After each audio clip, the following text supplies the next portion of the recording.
it takes a little bit to get to its oil pressure, but there we are, cold. It's at about 90, and it'll end up doing like it did yesterday, settling down to about 75 once the idle comes down. But what I've done is I've printed out these values, and essentially we want to be no less than 5 and no more than 139, irregardless of where we're at, cold, warm, whatever. So I'm well within those specifications. When I've accelerated the gas, I got 120. So this is a P0520 or P0522. What I've done is, again, you got to pull the manifold to do anything on this engine. So I've printed out the diagram, and here's what I've deduced so far. That oil pressure switch has a common ground and a common 5-volt supply.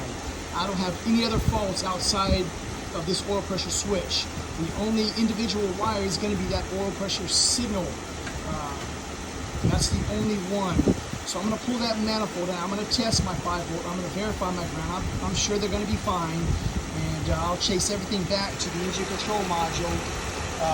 What I've done as well is I've prepared myself to replace the oil pressure switch, genuine, and then reseal the intake manifold.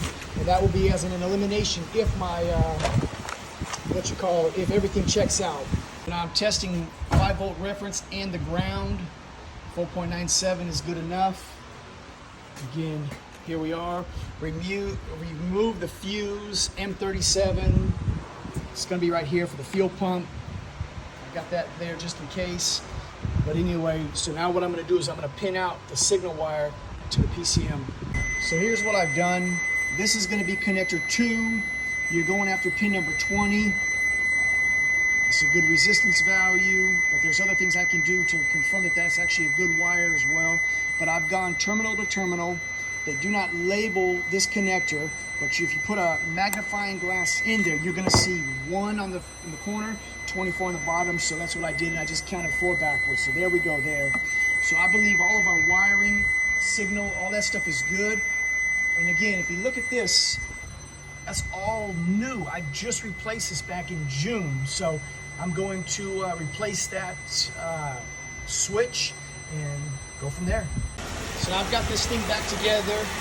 It's running. A few more things to put on. We've resealed it. We've replaced that sensor, which was a genuine part. Now I've cycled this key 5 times. Let's do it one more time, my love.